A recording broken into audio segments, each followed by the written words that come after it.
আমি একটা ব্যাপার কোনোভাবে বুঝতে পারছি না, একটা অজানা লোকের জন্য তুই এরকম উতলা হয়ে উঠছিস কেন? আমি যে কেন উতলা হয়ে উঠছি সেটাই তো বুঝতে পারছি না। আমার আমার খালি বারবার মনে হচ্ছে এই মানুষটা না জানি আমার কত আপন।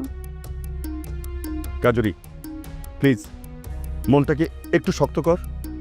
তুই ওই ভদ্রলোককে ভুলে যাওয়ার চেষ্টা কর, দেখবি সবকিছু ঠিক হয়ে যাবে। আমি তো পারছি না মনটাকে শক্ত করতে। একদিকে আমার অসুস্থ বাবা, আরেকদিকে ওই মানুষটার মায়া।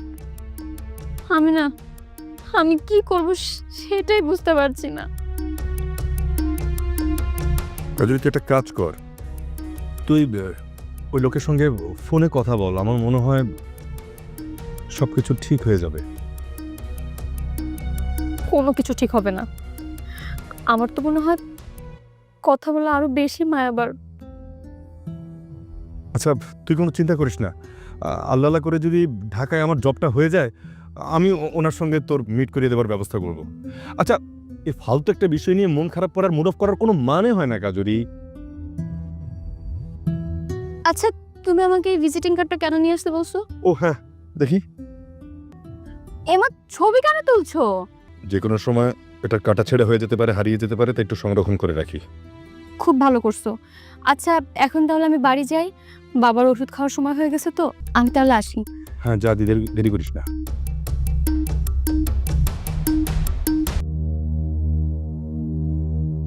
কি ব্যাপার বাবা, তুমি এখনো ঘুমাওনি? ঘুম যে কোথায় চলে গেছে আর তুই যে অচেনা। আমার আকাশটা ক্রমশই ছোট হয়ে আসছে রে মা। সেই আকাশে তুই কি করে বিচরণ করবে বুঝতে পারছি না। এটাকে যদি বিস্তৃত করতে পারতাম, তুই মনের আনন্দে সেখানে বিচরণ করতি, তুই তত সম্ভব না। তোর জন্য একটা বড় আকাশ দরকার, কোথায় পাবো বল? আমি তো অচল। তুমি অচল মানে? আমি যতক্ষণ বেঁচে আছি তুমি ততক্ষণ সচল। তবে নিয়ে আমি ওই মানুষটার কাছে যাবো। কোন মানুষটার কাছে? ওই যে ওই মানুষটা যে তোকে এক মুহূর্তের মধ্যে দেখেই বলেছে চেনা চেনা লাগছে, তার আকাশটা কিন্তু অনেক বড়।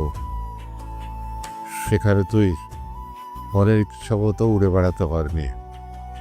তোর তো এখন আকাশে উড়ে বেড়াবার সময়। এসব তুমি কি বলছো বাবা? তোর যাতে ভালো হয় আমি তাই বলছি রে মা। উনি তোকে দেখে শুনে একটা ভালো পাত্রের হাতে তুলে দিতে পারবে। মানে বাবা, তুমি না শিশিরকে কথা দিয়েছো? কথা তো কতজনই কতজনকে দেয়, কয়জন কথা রাখতে পারে বল? আমিও নামে না রাখলাম।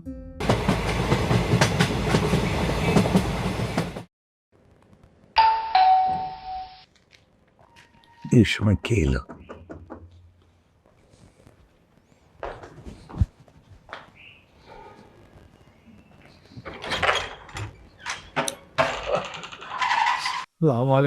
ওয়ালাইকুম সালাম। আপনি আপনি এখানে হঠাৎ? আমি তো ভাবতেই পারছি না। আল্লাহ রাব্বুল আলামিন ইচ্ছা করলে সবই সম্ভব।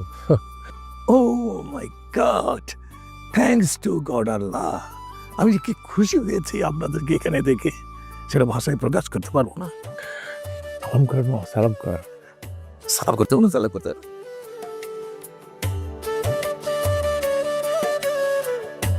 আসো আসো আসো, ভিতরে আসো, প্লিজ প্লিজ প্লিজ, ভিতরে আসো।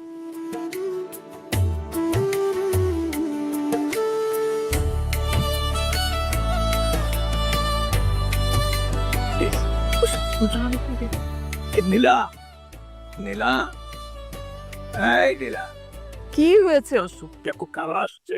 কারা আসছে?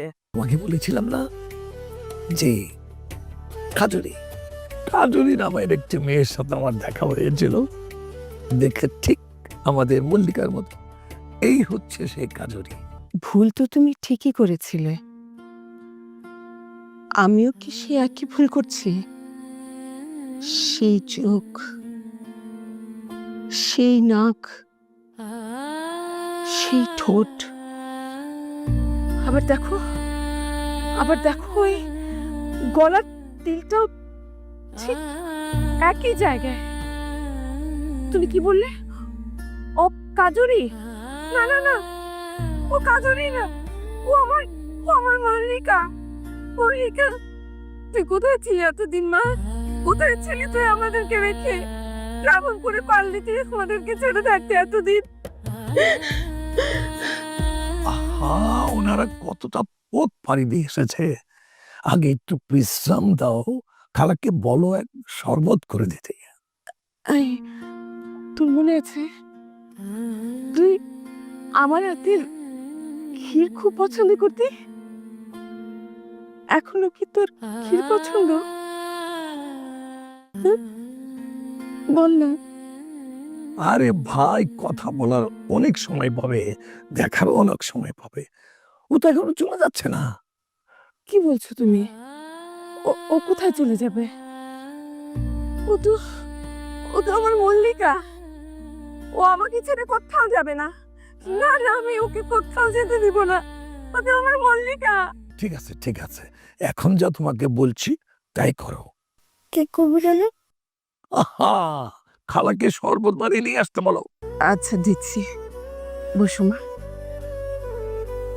বসো বসো, যাও যাও যাও।